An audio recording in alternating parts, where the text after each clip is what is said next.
नज़रीन, drama serial मेरे ही रहना में रूही का दिल टूट चुका था।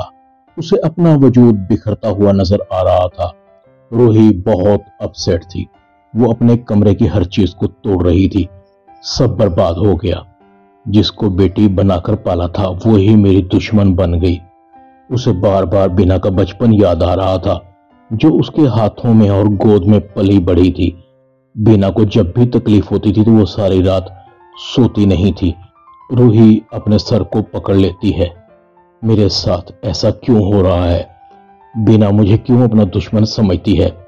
ओ मेरे खुदाया, मुझे अंदाजा नहीं था कि बीना अन्नू की बातों पर यकीन कर लेगी और अन्नू मेरी ही बहन को मेरा दुश्मन बनाकर मेरे सामने ला खड़ा करेगी। अगर मुझे कुछ होता है तो तब भी मेरा नुकसान। अगर बीना को कुछ होता है तब भी मुझे ही अफसोस होगा। मैं बीना को कैसे समझाऊं? अन्नू उसकी कभी खैर खा नहीं हो सकती। रूही को बीना की कही हुई एक एक बात याद आ रही थी। आप इस घर पर कंट्रोल चाहती हैं ना? वैसे ही जैसे बचपन से लेकर आज तक आपने मेरी जिंदगी पर कंट्रोल किया। आप चाहती हैं कि मैं वैसे करूं जो आप चाहती हैं, मगर अब मैं आपके इशारे पर नहीं नाचूंगी। मैं इस घर में आपकी जेठानी हूं, इस घर की बड़ी बहू हूं। अब आपको मेरी ख्वाहिश के मुताबिक रहना होगा। रूही कहती है, बीना ये तुम क्या कह रही हो?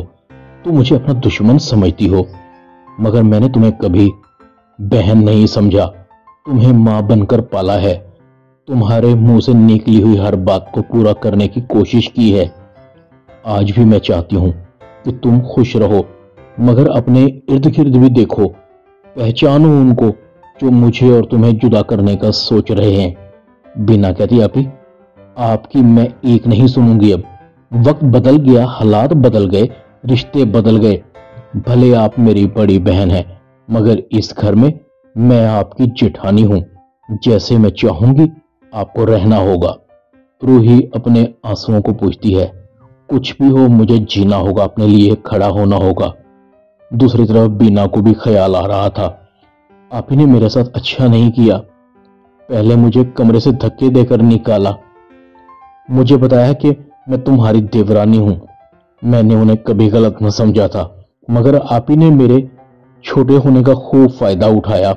मगर अब नहीं, मुझे हालात का सामना करना होगा। कब तक मैं आप ही की उंगली पकड़कर चलती रहूंगी? बस बहुत हो गया। बीना भी अपने आंसुओं को पूंछती है। जुनेद कमरे में दाखिल होता है। क्या हुआ? तुम्हें किसी ने कुछ कहा है? आज फिर तुम्हारी और रूही की कोई बात हुई है? मुझे बताओ, तुम्हें किसने तकलीफ दी है? मैं सिर्फ रूही का इसलिए लिहाज कर रहा हूं कि वो तुम्हारी बड़ी बहन है। किसी की वजह से तुम्हारी आंखों में आंसू आए, यह मुझे बिल्कुल भी बर्दाश्त नहीं। बीना की आंखों में आंसू थे। बीना जुनेद के गले लगती है।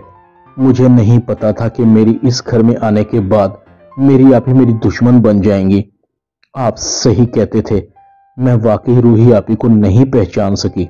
मुझे तो अब पता लगा कि रूही आपी शादी से कुछ दिन पहले उन्होंने मुझे क्यों कहा था कि मैं आपसे शादी से इनकार कर दूं। जुनेद कहता है, क्या मतलब है तुम्हारा? रूही नहीं चाहती थी कि मेरी और तुम्हारी शादी हो। बीना हाँ में सर हिलाती है। दूसरी तरफ रूही रो रही थी।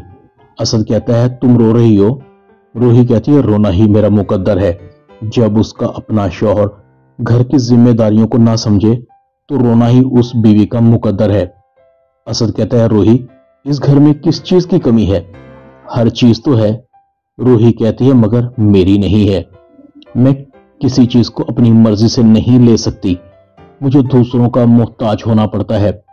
तुम्हें पता है कि मुझे यहां 2 वक्त की रोटी खाने के लिए भी दूसरों से मांगनी पड़ती है। अगर तुम जॉब करते तो मुझे किसी से कुछ मांगने की जरूरत नहीं थी। मैं तुम्हें कब से कह रही हूं कोई काम करो, मगर तुम खुद तो किसी के मोहताज हो ही। तुमने मुझे भी किसी का मोहताज बना दिया है। इस घर में हर चीज पराई है। मैंने भी अब सोच लिया है कि मैं खुद जॉब करूंगी। असद कहता, तुम्हारा दिमाग तो खराब नहीं हो गया? तुम किसी के दफ्तर में काम करोगी? ये मेरे लिए शर्म से डूब मरने का मुकाम है। रूही कहती है, नहीं, मर्द के लिए शर्म से डूब मरने का मुकाम तो तब होता है जब वो अपनी जिम्मेदारियों से भाग रहा हो। औरत अपने शौहर के होते हुए किसी और के आगे हाथ फैलाए, इस घर में हम अपनी मर्जी से खुद खा भी नहीं सकते। असद अपना सर पकड़कर बैठ जाता है। अगले दिन असद को भी पैसों की जरूरत पड़ती है। असद जुनैद के पास जाता है। जुनैद कहता है, हाँ असद, कैसे आए? असद कहता है, भाईजान मुझे कुछ पैसे चाहिए थे। जुनैद असद को 1000 रुपए का नोट निकाल कर देता है। असद उसे दोनों तरफ देखता है। असद कहता है, भाईजान ये तो बहुत थोड़े हैं, इनसे तो मेरा एक दिन भी नहीं गुजरेगा। जुनैद कहता है, तुम अब बड़े हो गए हो, समझो इस बात को कि पैसा कमाना बहुत मुश्किल है। इस पैसे को कमाने के लिए मुझे दिन रात एक करना पड़ता है। तुम्हारी तरह नहीं सारा दिन सोकर गुजारना और रात को दोस्तों के साथ रहना। मुझे मीटिंग में जाना है, देर हो रही है। असद नोट को देख रहा था, उसका तिलस्म टूट चुका था। असद के हाथ से नोट गिर जाता है। असद बोझल कदमों के साथ घर जाता है। असद को अब सब समझ आ चुका था कि रूही सच्ची थी। वो वक्त वाकई में जाया कर रहा था। पराये पैसे पर मान नहीं हो सकता। असद की सारी रात सोते जागते गुजर जाती है। रूही भी सारी रात करवटें बदलती रही। ना जाने असद को कब समझ आएगी। असद सुबह सवेरे उठ चुका था। रूही कहती, आज आप जल्दी उठ गए, कहीं जाना है? असद कहता है, हाँ तुम सही कह रही थी। तुमने मेरी आंखें खोलने की बहुत कोशिश की, मगर मेरी आंखें बंद थी। अब तुम्हें कभी कोई शिकायत नहीं होगी। रूही के चेहरे पर मुस्कुराहट थी, जैसे कह रही हो थोड़ा मुश्किल वक्त है, गुजर जाएगा। रूही असद को छोड़ने के लिए बाहर आती है। जुनैद और बीना उनके पास से ऐसे गुजर गए। ना तो बीना ने रूही की तरफ देखा और ना जुनैद ने असद की तरफ देखा। असद दोनों को देखकर मुस्कुरा रहा था। दूसरी तरफ अन्नो और उसकी मां बैठी थी। अब तक हर चीज हमारे प्लान के मुताबिक हुई है। अंदाजा नहीं था कि दोनों बहनें इतनी आसानी से एक दूसरे की दुश्मन बन जाएंगी। अन्नो कहती, अम्मी अभी हमारा प्लान मुकम्मल कब हुआ है? अभी तो इन दोनों बहनों को इस घर से निकालना है। फरीदा पूछती है, रूही तुम्हारी बात फरहान से हुई?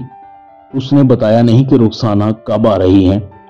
अन्नो कहती है, नहीं अम्मी, मेरी फरहान से कोई बात नहीं हुई, मैं उसे फोन करके पूछती हूँ। इधर फरहान भी दिल ही दिल में सोच रहा था, मुझे तो लगता है कि अन्नो से शादी के बाद भी मेरा कुछ नहीं बनेगा। खाली हाथ अन्नो मुझे कबूल नहीं। मुझे अन्नो को बताना होगा कि शादी से पहले मेरा अलग बिजनेस होना चाहिए। अगर मेरी अन्नो से शादी हो गई तो शादी के बाद मुझे उस घर से फूटी कौड़ी भी नहीं मिलेगी। ड्रामा मेरे ही रहना में इतना ही। चैनल को सब्सक्राइब कर दें, वीडियो को लाइक कर दें और बेल आइकन के बटन को दबाकर ऑल पर क्लिक कर दें ताकि आपको मेरी नई आने वाली वीडियो का नोटिफिकेशन फौरन मिल सके। अपना ख्याल रखिएगा। अल्लाह हाफ़िज़।